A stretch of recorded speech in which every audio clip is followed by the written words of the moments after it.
Welcome back, everyone. Laszlo Montgomery here again. You're listening to the China History Podcast. I first want to express my deepest thanks to everyone who's been so kind to support this long-running family program. And those of you who recently subscribed to my Patreon and to CHP Premium, I appreciate your support and kind words.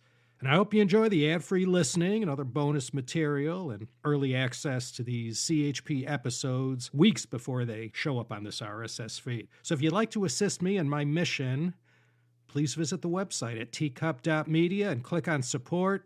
There's all kinds of ways. Okay, more Guangzhou history again. We're in the Qing Dynasty. In the last 3 episodes, we looked at this city's history from about the Qin with the establishment of the Nanhai Commandery, one of the 36 the first emperor called for to help manage his new empire. And these 17th, 18th centuries of Guangzhou history we looked at so far, in my utterly worthless opinion, as far as popular Chinese history goes, where Guangzhou is concerned at least, sort of takes a back seat to what we're going to look at from here on out. As far as China's imperial history, going back to 221 BC, it's the Qing Dynasty, 1644 to 1912, that is closest to us in our time and is therefore most familiar and more accessible thanks to all the surviving historical documents, books, and archival images from Chinese and foreign sources. Between the arrival of the Portuguese in the early 1500s and the founding of the PRC, there was plenty else happening in Guangzhou besides the history of foreign trade and all the wars, unequal treaties, uprisings, and revolution. To all seafaring traders from China's south and west, Guangzhou had always served as the front door. That's where the Pearl River emptied out into the South China Sea. It was on China's coast. That's just how it all panned out. This part of China, it had no choice.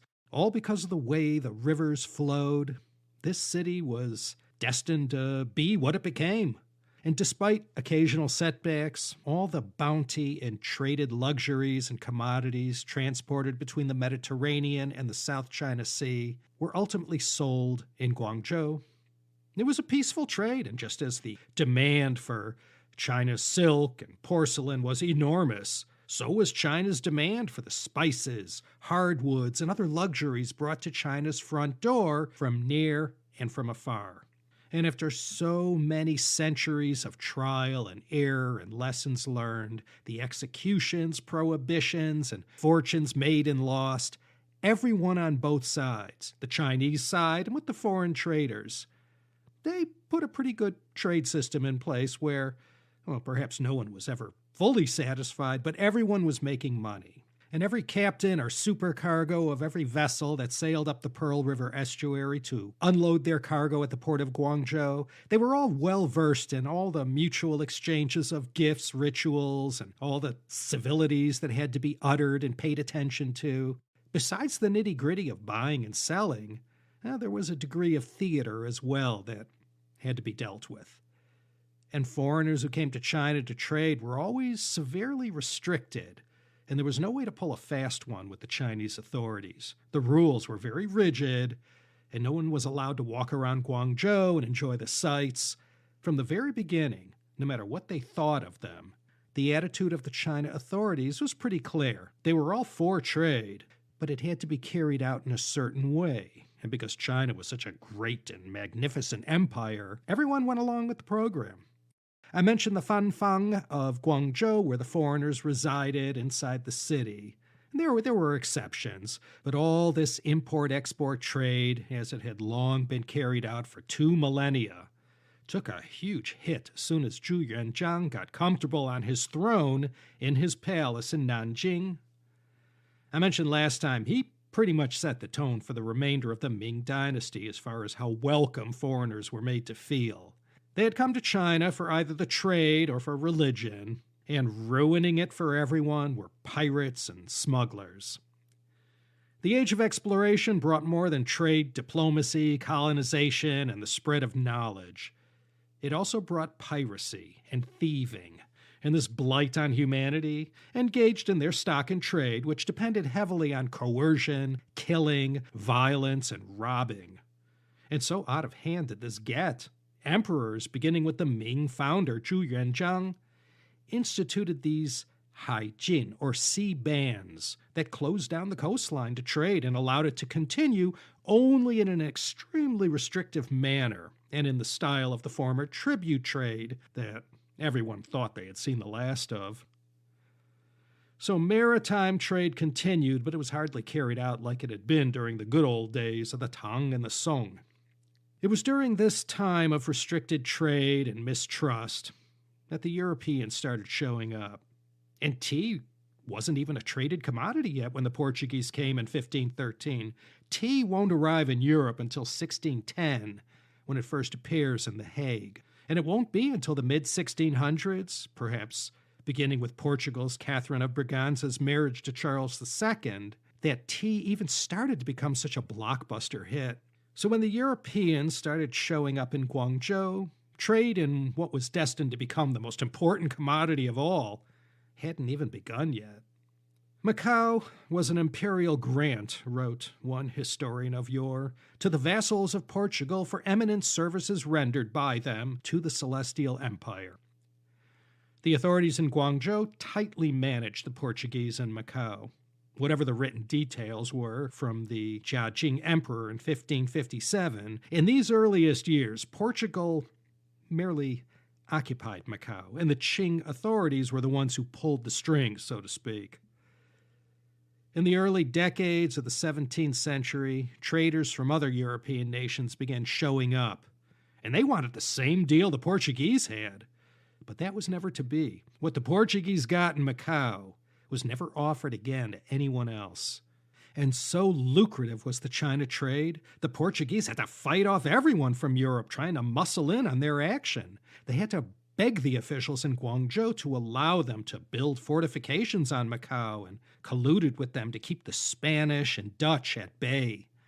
And as long as the Portuguese were willing to cough up the lost potential profits, the authorities in Guangzhou would refuse these entreaties to trade at their port by Portugal's enemies. In 1655, a Dutch mission went all the way to Beijing to appeal to the Century Emperor to allow them to trade. They didn't meet with any success, but in the 24th year of the Emperor Kangshi's reign in 1685, there was a burst of sunshine, and he legitimized foreign trade and gave the okay to open up a number of maritime customs stations at several major ports along the China coast.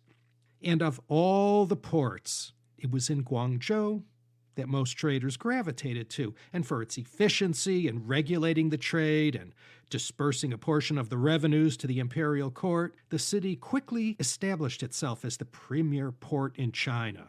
It was hands down the port of choice for many foreign traders. By late in Kangshi's reign, there were already 40 Chinese trading firms handling all this foreign commerce down there. And what Kangxi permitted in 1685 began to tighten up under his successor. The Yongzheng Emperor in 1725 signed off on the creation of the Kohong. And when the trading season came to an end, foreigners all had to vacate Guangzhou. At first, they tried to reside temporarily in Macau, but that wasn't allowed either. Because of their shared Catholic faith, the Portuguese made exceptions for their Spanish rivals.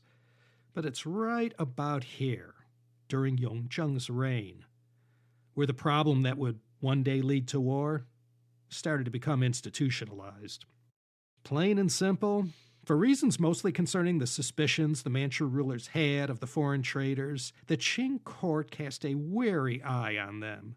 As soon as they began to understand who they were and from where they had come, they saw them as a potential danger to their Qing Dynasty. In 1746, the government seat for the sister provinces of Guangdong and Guangxi, or Liangguang, was established in Guangzhou. Demand for Chinese goods and foreign markets never let up, and this is what brought the traders to Guangzhou despite the stumbling blocks and prohibitions and restrictions. By the 1760s, plying these waters in the South China Sea, besides the usual suspects from all over Asia, were Portuguese, Dutch, Danish, Swedish, English, and Spanish vessels. And by 1757, thanks to the Qianlong Emperor's edict, all trade was strictly limited to Guangzhou, and that's where the foreigners set up their factories and resigned themselves to do their China business. And what emerged became known as the Yi Kou Tongshang, or Canton System. And did these European merchants ever come to hate this system? By the mid-18th century, they were all chafing at the regulations. The Europeans called Guangzhou Canton because of the Portuguese pronunciation. They got naming rights in the West because they were the first to arrive. And they referred to the place as Canton, which the English picked up on and adopted as their name for the city. And all the way up to modern times, that was the name of the city for many non-Chinese speakers. The province Guangdong is also sometimes referred to as Canton Province, and its inhabitants as Cantonese. By the 18th century, tea, once referred to as the China drink, had become such a popular commodity, it turbocharged the already red-hot foreign trade at Canton. And just as it is today, with so many categories of items, China was the only place you could get tea, porcelainware, and silk. Of course, silk by then was made in many places, but China silk was still highly sought after. Well, the series of events concerning the Opium Wars have been told and retold in past CHP episodes, so I'm going to try and focus mostly on how the city of Guangzhou fared during this period in Chinese history. That's not only reviled by patriotic Chinese, but by many others as well. These 19th century events in particular represented imperialism at its worst. Although the Opium Wars played out in various locations, including Beijing and Tianjin up in the north, as well as Ningbo, Zhoushan, Xiamen, and Nanjing, for the most part, this conflict played out in and around Guangzhou in the Pearl River estuary. On the face of it, the foreign traders, mostly the British, sought free and open trade throughout China without having to jump through all these hoops and having to deal with all these restrictions that made the trade more expensive, less efficient, and in a nutshell, damn near difficult to carry out. The Manchu rulers and Chinese nationals, and for good reason too, I guess you could say, going back to the incidents with Simon de Andrade in 1521, weren't so sure they wanted these guys freely roaming around their fine city. The merchants in Guangzhou were all in favor of doing business with them. It was a very profitable enterprise, and the demand for the big three Chinese commodities seemed to be insatiable. But these Kohong merchants were beholden to the Guangzhou authorities, who were beholden to the emperor up in Beijing. And from 1735 to 1796, this was the Qianlong Emperor. Say what you want to say about him, all his fault, he didn't see what was coming, he should have been more accommodating to the British. But his decision was to keep these barbarians at bay to the greatest extent possible, but still allow for trade, which, like it or not, provided a nice stream of revenue to the imperial treasury. Qianlong's concerns and the reason behind the Canton System were simple. Firstly, he wanted to keep these foreigners as far from Beijing as possible. Guangzhou was the perfect place. As China ports went, it was as far from the capital as you can get. He wanted the trade strictly regulated to both maximize the income generated from it, but also tightly controlled so that it didn't get out of hand and beyond the control of the officials sent to regulate it.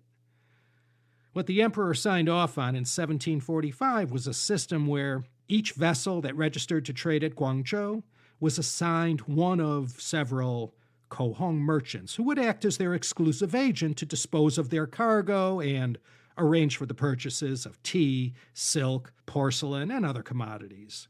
And one could say the imperial treasury got a little too greedy and always wanted more, and this conflicted with all those who comprised the hardware, so to speak, of the Canton System. The whole system quickly became corrupted and cutthroat, which in turn caused further anger and distress to those trying to do an honest business. But nobody argued with the Qianlong Emperor. He was one of the longest reigning and most consequential of all emperors, and he was at the peak of his powers when all this was happening. He relied on the Hapo, or Hubu, and the governor of the province to keep everything on an even keel. And where trade at Guangzhou was concerned, those two were gods. And one of the unintended consequences of the Canton System was that piracy and smuggling had a great leap forward during the 18th century and into the 19th. And if you follow the news, it's still around today, though not as bad. They were a pestilence in their day. Everybody involved in trade and who lived along the coastlines of China had to put up with them. But as long as trade remained so restrictive and limited to the port of Guangzhou only, it was the best of both worlds for this scourge. November 24th, 1784, the Lady Hughes incident went down near Guangzhou. A British vessel saluted an arriving Danish ship by firing their cannon in the time-honored tradition. A couple Chinese in harm's way were killed. Chinese demanded justice, and the British said it was an accident, and everything went south from there. It was all a tempest in a teapot, a small matter. Faced with dire consequences for their trade at Guangzhou, the British handed over the unfortunate soul who fired the shot on the captain's orders, and he was promptly executed by the Chinese authorities. But the whole thing left a bad taste in the mouths of many who, moving forward, harbored all kinds of dark thoughts about this whole thing. And the extraterritoriality that was stitched into all the future unequal treaties that would start dropping one after the other beginning in 1842, all demanded this. And it's probably from this Lady Hughes incident that it all began. In what was already not a good situation, this made matters worse. And British demands to carry out trade at more ports than Guangzhou were getting nowhere. By the 19th century, tea had become such a huge business. Traders were clamoring to be able to call on ports in Fujian, where the main tea-growing districts were. Well, I won't repeat all the gory details of the Macartney mission, August to October 1793. This could have gone either way. There's no telling how good or bad the history might have been written if the 82-year-old Qianlong Emperor took a chance on giving the British some or all of what they asked for. George Lord Viscount Macartney walked away empty-handed. 1813, Lord Amherst, nothing. Lord Napier, 1834, same thing. Things kept getting worse, not better. In 1833, following the St. Helena Act, the British East India Company lost its monopoly on trade with China and the Far East. Now, anyone could throw their hat in the ring. It was a whole new era in China trade with the European nations. Britannia was feeling invincible at that time, and everyone was getting tired of adhering to these rituals and arcane customs and perceived disrespect and scorn. When foreign steamships started showing up in China in 1835, some in the government saw this as a very bad sign.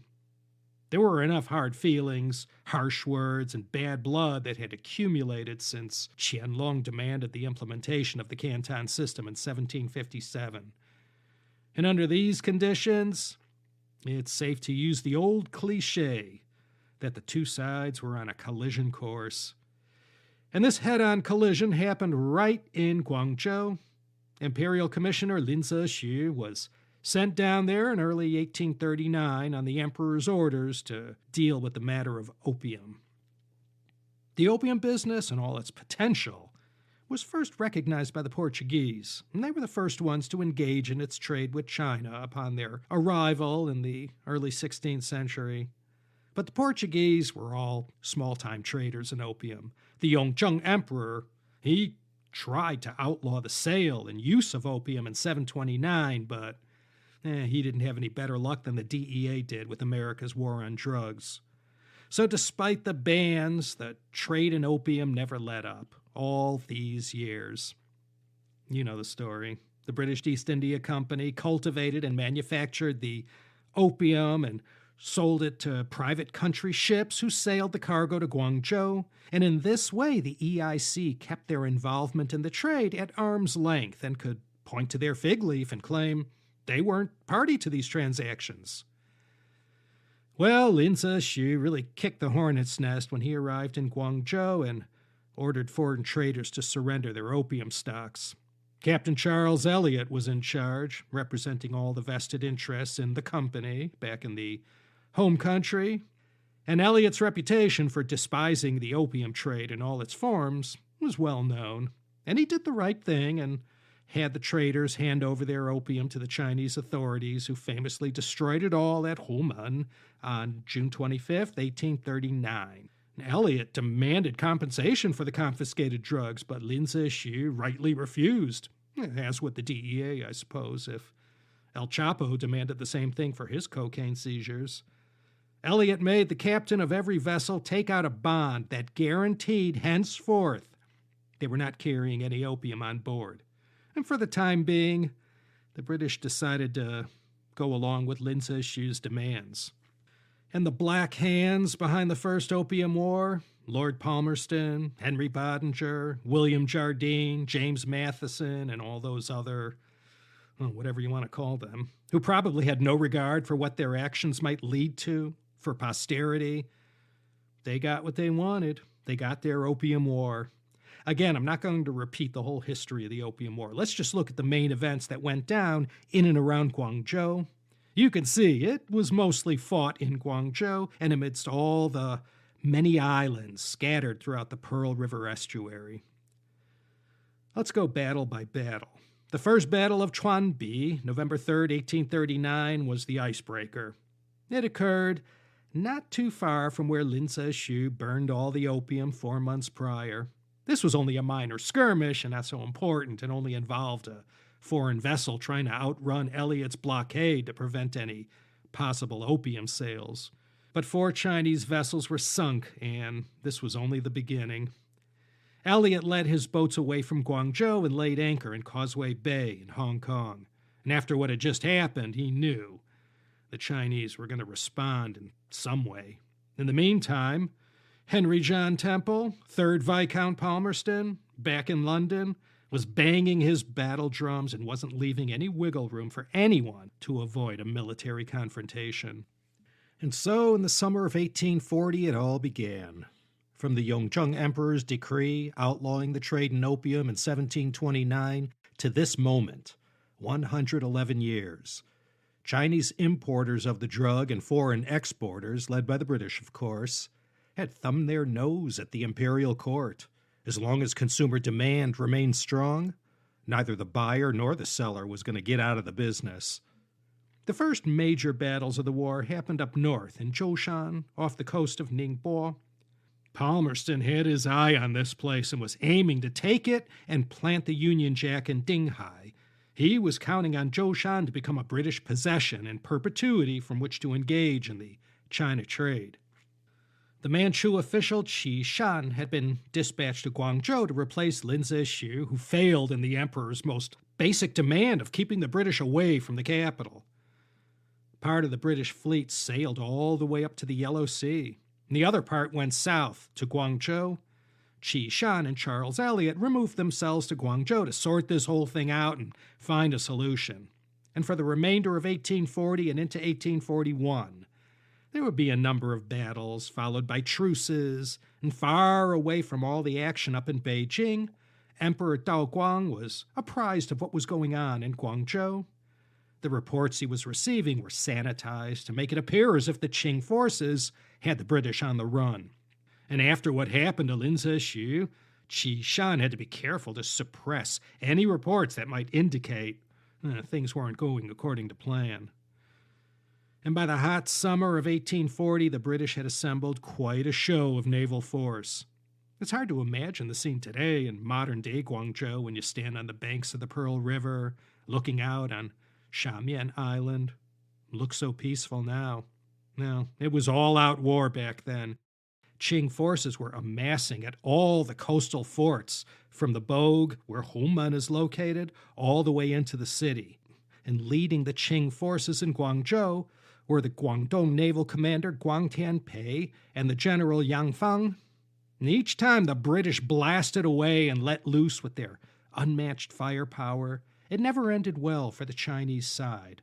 The Qing forts were not lacking for their own firepower. They had their own cannon technology, acquired from the Portuguese. But that was 17th century technology. It was the 1800s now. And all the while, Elliot and Shan went back and forth with discussions of truces and promises of withdrawing, and those on both sides who engaged in commerce amidst all this kept up their business. January 1841 came the Second Battle of Chuan. British demands and Chinese unwillingness to accede to the demands led to this battle. Qing forces along the Bogue were blown away by British firepower. It wasn't a fair fight, and even with home field advantage and numerical superiority in soldiers, the Chinese military was no match for what was lined up against them.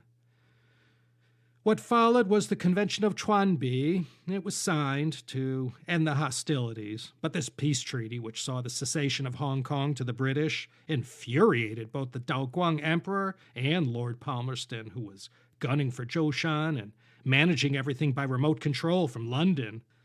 By February, all along the riverfront in the city of Guangzhou, where traders had been coming and going since Qin Shi Huang's time, battle resumed. The Battle of the Bogue from February 23rd to 26th was more of the same. Brave Chinese resistance in the face of overwhelming British firepower. The next day was the Battle of First Bar. All the forts that guarded the route to Guangzhou had been captured or destroyed, and British warships now could come and go from the Bogue at Human all the way to within cannon range of the city walls. In March, the noose tightened around Guangzhou as all the key defense installations were taken. More and more troops were sent to Guangzhou to shore up Qing defenses. But this millennia-old city that was already a thriving metropolis long before England ever existed was now the site of one humiliating defeat after another. All Qing defenses were wiped out, one after the other. Then on March 18th, 1841, the British let loose on the city of Guangzhou. Attacks and counterattacks followed. Emperor Daoguang was outraged at the reports he was getting. Shan was replaced for his temerity at signing the Convention of Chuan. He was dragged back to Beijing to personally face the emperor's wrath for giving in to the British demands. Now came the Manchu official Shan's turn to assume the thankless role of chief negotiator. Now, mind you, even as all this was going on, trade was continuing.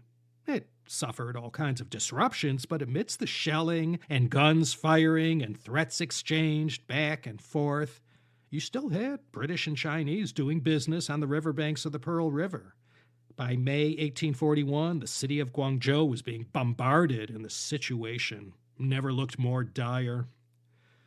But amidst this one-sided hammering of Chinese forces at the hands of the British, there was one bright spot that, although it was nothing more than a minor footnote in the Opium War, it's still heralded today as a show of brave resistance and defiance. At a place called Sanyuanli in the Baiyun district in the north suburbs of Guangzhou, a 6-minute drive from Yuexiu Park, where the Guangdong Television Tower is, 20,000 locals banded together and fought back against British forces.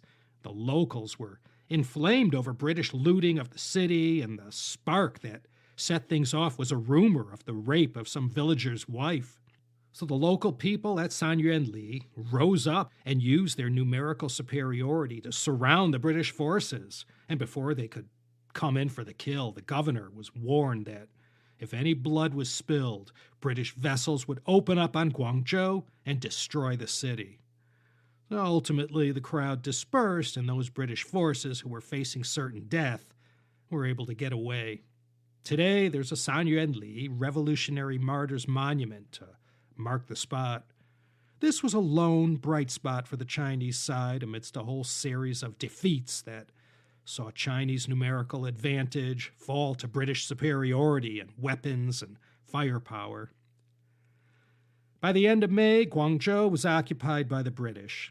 Shan arranged for a massive payoff to get the British to withdraw, which they did, sailing back to Hong Kong.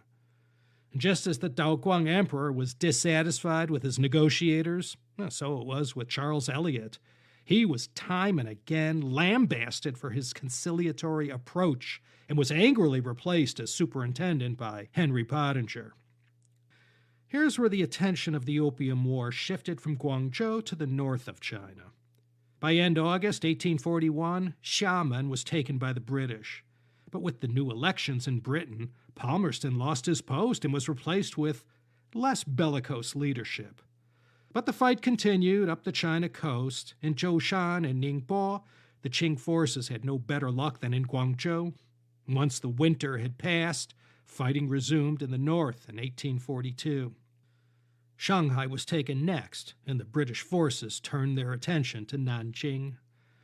They took Zhenjiang next on the Yangtze River and were able to close down access to the Grand Canal. And by August 1842, there was nothing more that could be done. And so, on August 29, 1842, the Treaty of Nanjing was signed, and the First Opium War ended. In the end, the Chinese proved defenseless against the British Navy. The Century of Humiliation began right here. And though this term became a CCP propaganda favorite, anyone with a sense of China's long and often glorious history knew this was, without question, a massive humiliation for China. And it really was only just starting. The city of Guangzhou has seen a lot of battles and massacres going back to the Han Dynasty and the time of Emperor Wu and the defeat of the Nanyue Kingdom in 111 BC. Much of the violence that visited Guangzhou over the centuries came from within, when one dynasty fell and another rose, when rebels rose up in revolt. But now the modern age had come to Guangzhou, and while events like the Red Turban Rebellion, Taiping Rebellion, and Nian Rebellion, the Bunte, Hakka clan wars, while those tore the southern part of the country apart from the inside, the foreign powers got to spread their imperialist feathers like a peacock, and seeing the seemingly hopeless and degraded situation the country was in, feasted on China's riches for the next 100 years. For almost 3 years, Guangzhou had faced this on-again, off-again onslaught from the British Navy. British resolve to get what they wanted was too strong in the end. They wanted a permanent base from which to carry out their trade with China, and they wanted access to the whole country, not just Guangzhou. The Qianlong Emperor, dead for 43 years when the Treaty of Nanjing was signed, he was the one who had insisted on the Canton System. And for all these years, that was a bitter pill that all European traders had to deal with. Now began the treaty port era. Guangzhou's monopoly on trade was broken, and it went from being the most important coastal city in China for trade to being just one of 5 ports. And though it remained commercially important, all the social unrest of the 1850s and 60s caused Guangzhou's dominance to be replaced by the East Coast ports, mostly Shanghai, Ningbo, and Xiamen. After it had all come down to this, Chinese patriots started to appear, one after the other, some who carried a gun and some who carried a writing brush.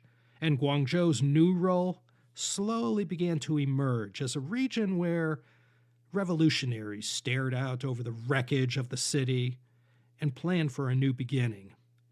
And next time we meet up, we'll finish up the 19th century and look at Guangzhou in modern times.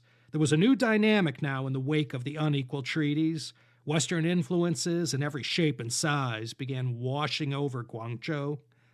Because of the number of foreigners now present, soldiers, missionaries, bankers, investors, and traders, it lent a whole new atmosphere to this city.